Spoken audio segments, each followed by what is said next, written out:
When the Lord your God cuts off the nations whose land the Lord your God is giving you, and you dispossess them and dwell in their cities and in their houses, you shall set apart 3 cities for yourselves in the land that the Lord your God is giving you to possess. You shall measure the distances and divide into 3 parts the area of the land that the Lord your God gives you as a possession, so that any manslayer can flee to them. This is the provision for the manslayer, who by fleeing there may save his life. If anyone kills his neighbor unintentionally, without having hated him in the past, as when someone goes into the forest with his neighbor to cut wood, and his hand swings the axe to cut down a tree, and the head slips from the handle and strikes his neighbor so that he dies, he may flee to one of these cities and live, lest the avenger of blood in hot anger pursue the manslayer and overtake him, because the way is long, and strike him fatally, though the man did not deserve to die, since he had not hated his neighbor in the past.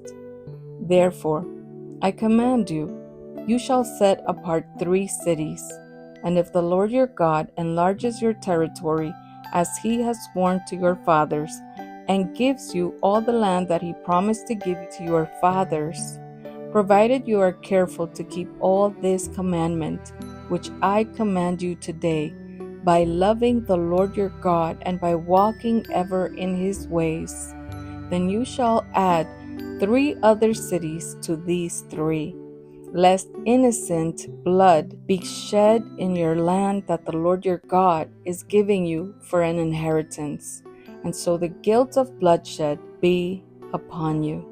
But if anyone hates his neighbor and lies in wait for him and attacks him and strikes him fatally so that he dies, and he flees into one of these cities, then the elders of his city shall send and take him from there, and hand him over to the avenger of blood, so that he may die. Your eyes shall not pity him, but you shall purge the guilt of innocent blood from Israel, so that it may be well with you. You shall not move your neighbor's landmark, which the men of old have set, in the inheritance that you will hold in the land that the Lord your God is giving you to possess. A single witness shall not suffice against a person for any crime or for any wrong in connection with any offense that he has committed. Only on the evidence of 2 witnesses or of 3 witnesses shall a charge be established. If a malicious witness arises to accuse a person of wrongdoing, then both parties to the dispute shall appear before the Lord, before the priests and the judges who are in office in those days. The judges shall inquire diligently, and if the witness is a false witness and has accused his brother falsely, then you shall do to him as he had meant to do to his brother. So you shall purge the evil from your midst. And the rest shall hear and fear, and shall never again commit any such evil among you.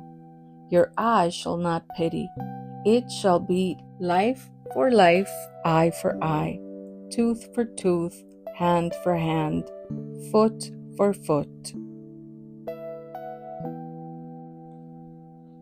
When you go out to war against your enemies, and see horses and chariots and an army larger than your own, you shall not be afraid of them, for the Lord your God is with you, who brought you out of the land of Egypt. And when you draw near to the battle, the priest shall come forward and speak to the people, and shall say to them, Hear, O Israel, today you are drawing near for battle against your enemies. Let not your heart faint. Do not fear or panic, or be in dread of them, for the Lord your God is he who goes with you to fight for you against your enemies, to give you the victory. Then the officers shall speak to the people, saying, Is there any man who has built a new house and has not dedicated it? Let him go back to his house, lest he die in the battle and another man dedicate it. And is there any man who has planted a vineyard and has not enjoyed its fruit? Let him go back to his house, lest he die in the battle and another man enjoy its fruit. And is there any man who has betrothed a wife and has not taken her? Let him go back to his house, lest he die in the battle and another man take her. And the officers shall speak further to the people and say, is there any man who is fearful and faint-hearted? Let him go back to his house, lest he make the heart of his fellows melt like his own. And when the officers have finished speaking to the people, then commanders shall be appointed at the head of the people. When you draw near to a city to fight against it, offer terms of peace to it. And if it responds to you peaceably and it opens to you, then all the people who are found in it shall do forced labor for you and shall serve you. But if it makes no peace with you, but makes war against you, then you shall besiege it. And when the Lord your God gives it into your hand, you shall put all its males to the sword, but the women and the little ones, the livestock and everything else in the city, all its spoil, you shall take as plunder for yourselves. And you shall enjoy the spoil of your enemies which the Lord your God has given you. Thus you shall do to all the cities that are very far from you, which are not cities of the nations here. But in the cities of these peoples that the Lord your God is giving you for an inheritance, you shall save alive nothing that breathes, but you shall devote them to complete destruction. The Hittites and the Amorites, the Canaanites and the Perizzites, the Hivites and the Jebusites, as the Lord your God has commanded, that they may not teach you to do according to all their abominable practices that they have done for their gods, and so you sin against the Lord your God. When you besiege a city for a long time, making war against it in order to take it, you shall not destroy its trees by wielding an axe against them. You may eat from them, but you shall not cut them down. Are the trees in the field human, that they should be besieged by you? Only the trees that you know are not trees for food you may destroy and cut down, that you may build siege works against the city that makes war with you until it falls. If in the land that the Lord your God is giving you to possess, someone is found slain, lying in the open country, and is not known who killed him, then your elders and your judges shall come out, and they shall measure the distance to the surrounding cities. And the elders of the city that is nearest to the slain man shall take a heifer that has never been worked and that has not pulled in a yoke, and the elders of that city shall bring the heifer down to a valley with running water, which is neither plowed nor sown, and shall break the heifer's neck there in the valley. Then the priests, the sons of Levi, shall come forward, for the Lord your God has chosen them to minister to him and to bless in the name of the Lord. And by their word every dispute and every assault shall be settled.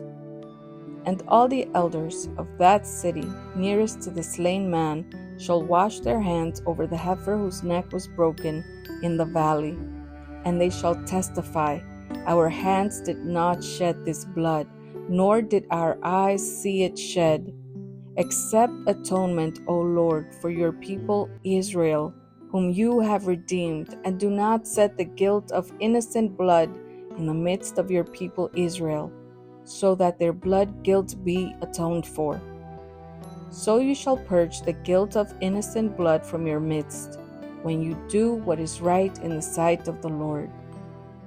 When you go out to war against your enemies, and the Lord your God gives them into your hand, and you take them captive, and you see among the captives a beautiful woman, and you desire to take her to be your wife, and you bring her home to your house, She shall shave her head and pare her nails.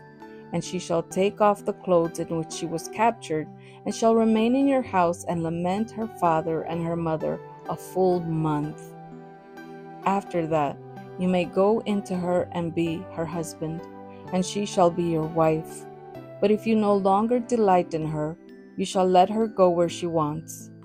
But you shall not sell her for money, nor shall you treat her as a slave, since you have humiliated her.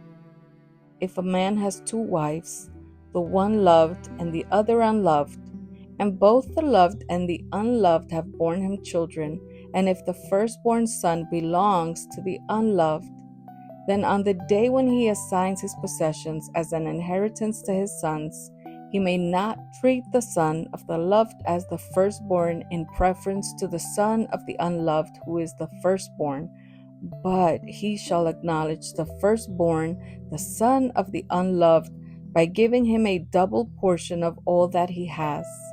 For he is the firstfruits of his strength.